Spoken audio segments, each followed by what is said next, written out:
berdoa sebelum belajar. Rabbi zidni ilma warzuqni fahma. Ya Allah, tambahkanlah aku ilmu, dan berikanlah aku rizki akan kepahaman. Assalamualaikum warahmatullahi wabarakatuh. Halo sahabat Soli, kita belajar pendidikan agama Islam kelas 4 bab 4, menyambut usia baligh atau dewasa. Sekarang kita amati gambar berikut ini. Gambar ini merupakan gambar perkembangan manusia dari kecil sampai dengan dewasa.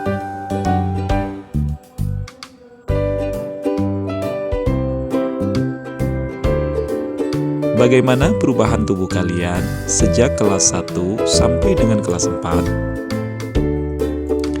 Tentunya kalian mengalami perubahan pada badan dan mental sesuai dengan perkembangan usia.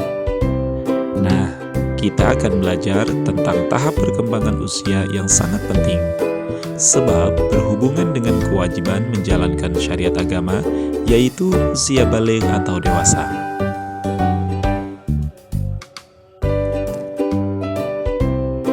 Secara bahasa, baligh berarti sampai. Sedangkan menurut istilah, baligh ialah kedewasaan bagi seorang muslim, baik laki-laki maupun perempuan.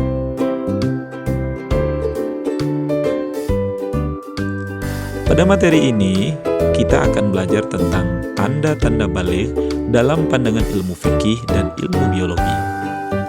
Pandangan ilmu fikih merupakan hasil kajian para ulama fikih, sedangkan ilmu biologi adalah hasil penelitian para ilmuwan yang menekuni ilmu biologi. Kedua pandangan ilmu ini saling melengkapi, yang keduanya bersumber dari ilmu Allah. Pada subbab pertama, kita akan belajar tentang tanda-tanda usia baligh atau dewasa menurut ilmu fikih. Apakah kalian telah mengetahui tanda-tanda baligh menurut ilmu fikih? Apakah ada perbedaan antara laki-laki dan perempuan? Sebelumnya, kita harus tahu tentang fikih. Fikih ialah ilmu tentang hukum Islam.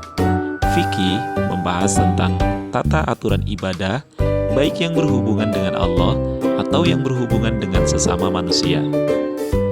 Di antara bahasanya ialah tentang tanda-tanda baligh atau dewasa. Sahabat soleh, tanda-tanda baligh terjadi pada anak laki-laki dan perempuan.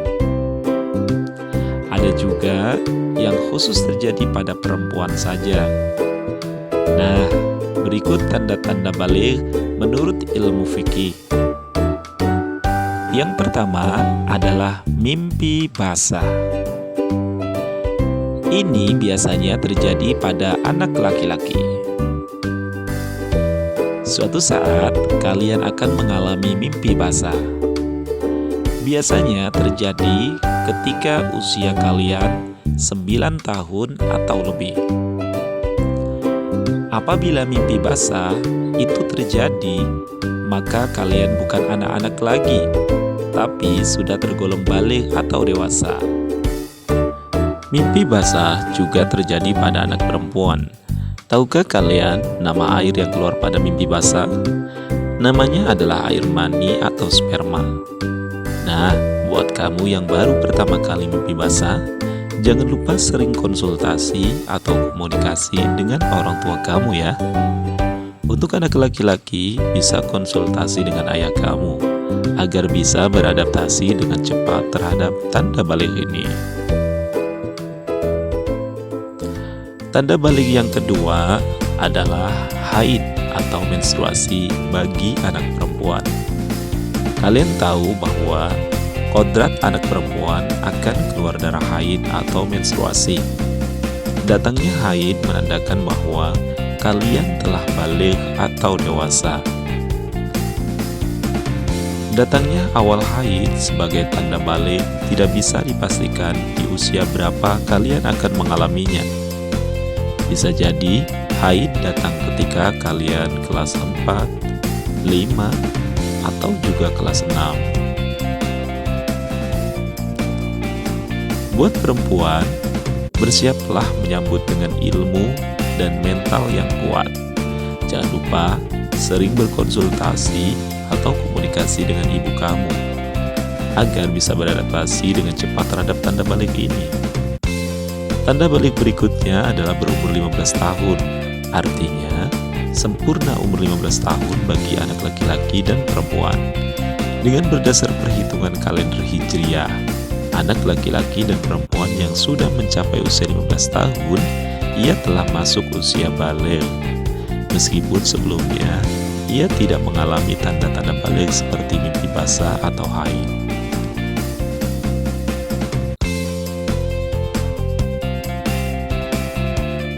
Kewajiban mandi bagi yang berhadas besar. Anak yang telah mengalami mimpi basah dan haid berarti dia sedang berhadas besar. Untuk bersuci dari hadas besar dan bisa melakukan ibadah seperti sholat dan membaca Al-Quran, maka ia wajib mandi besar terlebih dahulu.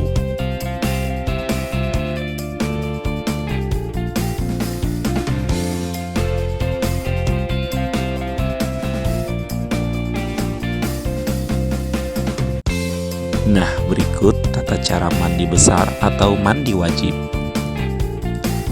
Tata cara mandi besar yang pertama adalah niat mandi besar. Lalu, mencuci kedua telapak tangan 3 kali. Yang ketiga, mencuci alat kelamin dengan tangan kiri.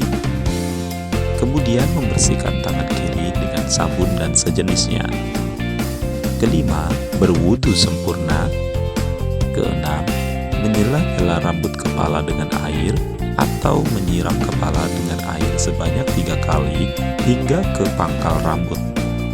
Ketujuh, menuangkan air ke seluruh anggota badan. Kedelapan, membasuh kaki. Niat mandi wajib dilakukan dalam hati pada awal basuhan anggota badan.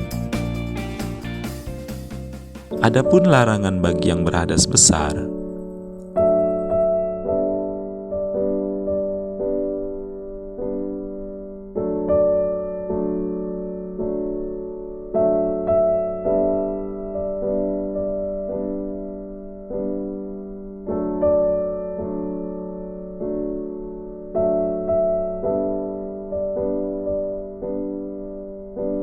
saat berhadas besar, kamu dilarang yang pertama, sholat, sujud tilawah, dan sujud syukur. Kedua, membaca, menyentuh, dan membawa Al-Quran. Ketiga, tawaf, dan dilarang berdiam diri di masjid. Demikian tanda-tanda balik menurut ilmu fikih. Sampai jumpa di materi subbab berikutnya.